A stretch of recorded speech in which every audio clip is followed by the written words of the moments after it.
लगाई गई है। नमो घाट पर सेंगोल की रेप्लिका की प्रदर्शनी लगाई गई। बड़ी संख्या में लोग इसे देखने के लिए पहुंच रहे हैं। काशी तमिल संगमम में इसे स्थापित किया गया है। ये हुबहू सेंगोल की तरह है। 5 फीट का यह रेप्लिका चांदी और सोने से तैयार किया गया है। इसे स्थापित करने का मकसद आने वाले युवाओं को राजधर्म की संस्कृति और परंपरा के बारे में जानकारी देना है। बता दें कि नए संसद के उद्घाटन के समय सेंगोल चर्चा में आया था। राजदंड के रूप में इसे नए संसद में स्थापित किया गया था।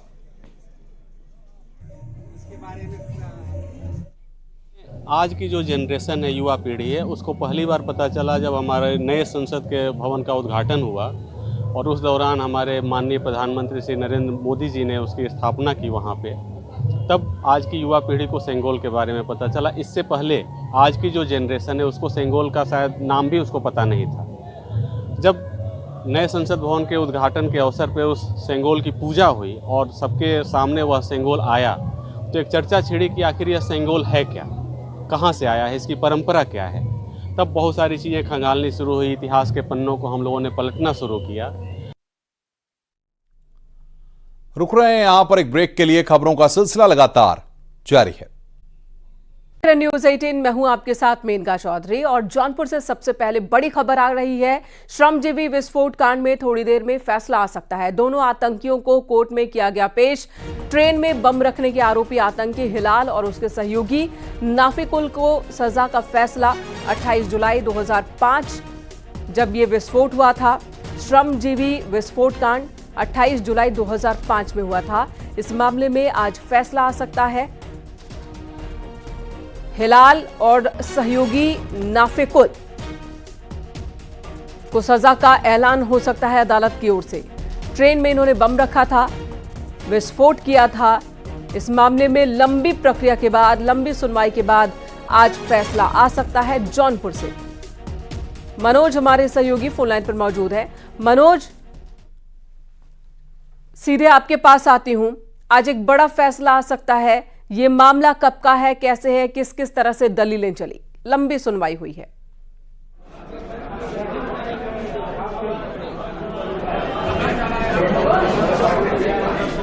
मनोज, आवाज मिल रही है आपको?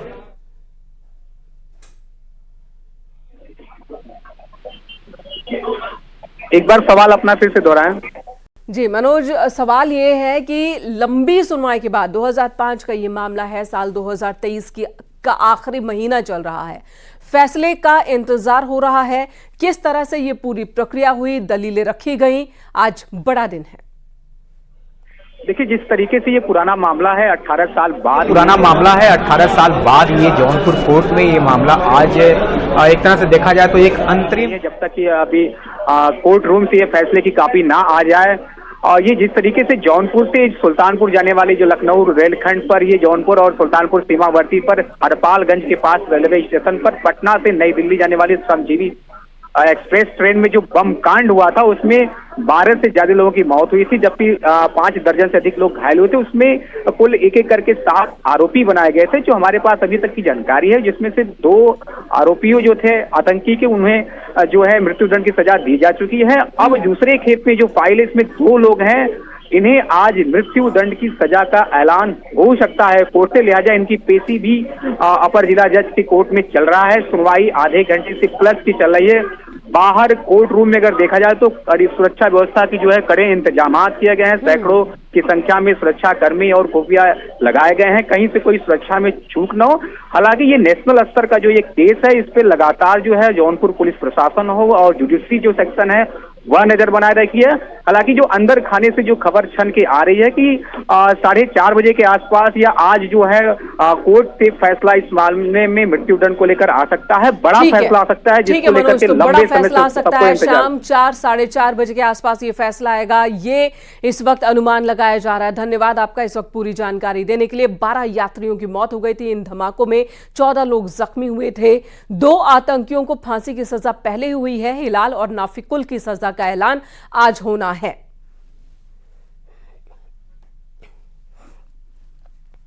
बरेली में डीजे पर डांस के दौरान हथियार लहराने का अमर शर्मा हत्याकांड का खुलासा हुआ। रुपयों के लालच में की गई हत्या, अपहरण के बाद मौत के घाट उतारा गया।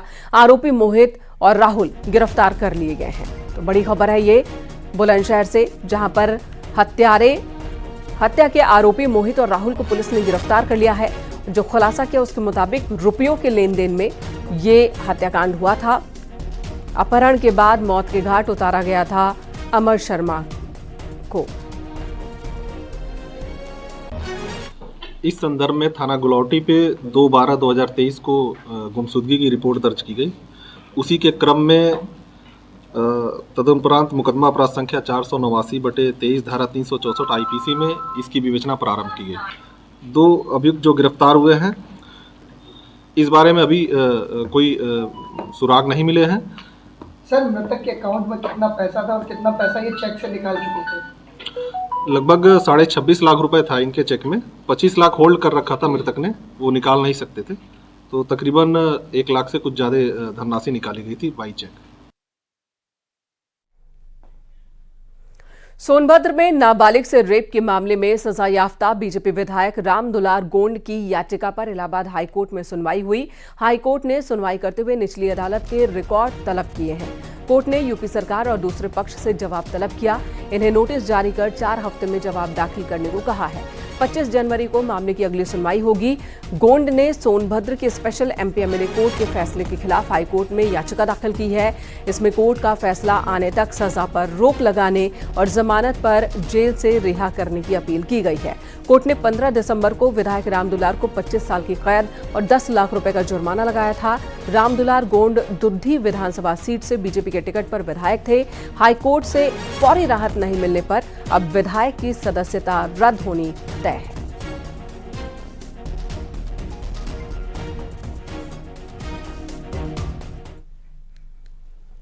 प्रयागराज में माफिया अतीक अहमद और उसके परिवार के मुकदमों की पैरवी करने वाले वकील विजय मिश्रा पर कानून का शिकंजा कस गया है। प्रयागराज पुलिस ने विजय मिश्रा के खिलाफ 2 मुकदमे में चार्जशीट दाखिल कर दी है।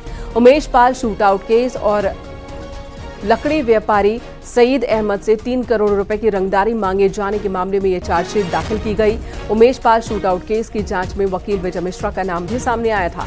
इसके अलावा दरियाबाद इलाके के रहने वाले लकड़ी व्यापारी सईद अहमद को 20 अप्रैल को फोन पर माफिया अतीक अहमद के नाम पर 3 करोड़ रुपए की रंगदारी मांगने के मामले में भी चार्जशीट दाखिल हुई है। पुलिस की जांच में ये भी जानकारी सामने आई थी कि वकील विजय मिश्रा ने ही माफिया अतीक के भाई अशरफ और बेटे असद को फोन कर उमेश पाल के कोर्ट से निकलने की मुखबिरी की थी। विजय मिश्रा को अब तक कुल 9 मामलों में आरोपी बनाया गया है और उसके खिलाफ पहला केस साल 2003 में दर्ज हुआ था। विजय मिश्रा के खिलाफ गैंगस्टर एक्ट के तहत भी कार्रवाई हो चुकी है।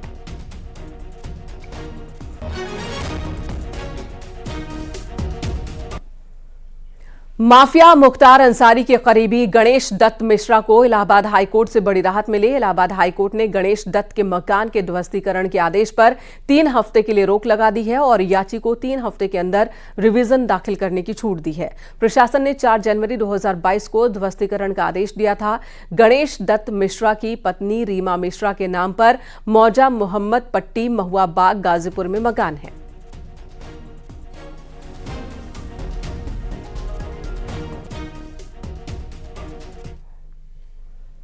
यूपी के पूर्व शिक्षा मंत्री राकेश धर त्रिपाठी के खिलाफ आय से अधिक संपत्ति मामले में प्रयागराज एमपी-एमएलए कोर्ट ने 3 साल की सजा सुनाई, साथ ही 10 लाख का जुर्माना भी लगाया। सजा के बाद जमानत याचिका दाखिल की गई। कोर्ट ने राकेश धर की 40 दिन की अंतरिम जमानत मंजूर कर ली है। पूर्व मंत्री 1 मई 2007 से 31 दिसंबर 2011 के बीच उत्तर प्रदेश के उच्च शिक्षा मंत्री के पद पर रहे और इस दौरान आय से 2 करोड़ से ज्यादा संपत्ति हासिल करने के आरोप लगे हैं और इसी मामले में कोर्ट ने सजा सुनाई है। 23 नवंबर 2012 को प्रयागराज के मुट्ठीगंज थाने में केस दर्ज किया गया था। बाद में यह केस एमपी-एमएलए कोर्ट में ट्रांसफर कर दिया गया था।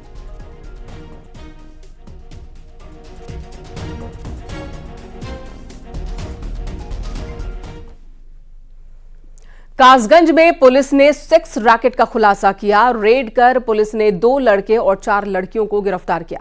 आरोपियों के पास से कैश, मोबाइल फोन, कई आपत्तिजनक सामान बरामद किए गए।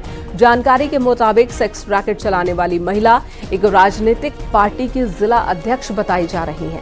मामला कासगंज के अहरौली गांव का है, जहां पिछले कई महीने से महिला मकान में जिस्म फरोशी का धंधा चला रही थी, जिसकी शिकायत पर पुलिस ने छापेमारी की।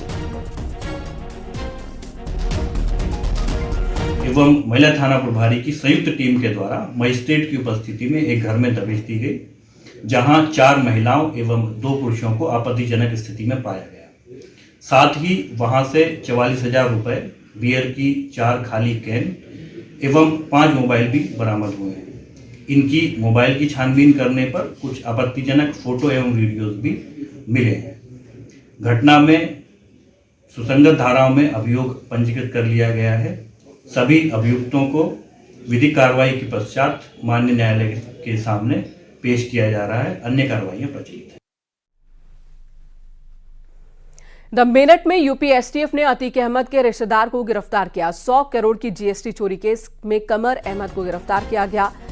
आरोप के मुताबिक फर्जी कागजों से करोड़ों की टैक्स चोरी की थी इसने। कमर अहमद कई कंपनियों का मालिक है जो फर्जी पैन कार्ड और दूसरे दस्तावेजों के सहारे जाली ई-वे बिल तैयार कर सरकार को अरबों का चूना लगा रहा था। पुलिस और एसटीएफ सबूत इकट्ठा करने में जुटी है। जीएसटी विभाग से भी संपर्क साधा गया है, साथ ही अन्य विभागों से संपर्क साधकर सबूत इकट्ठा किए जा रहे हैं।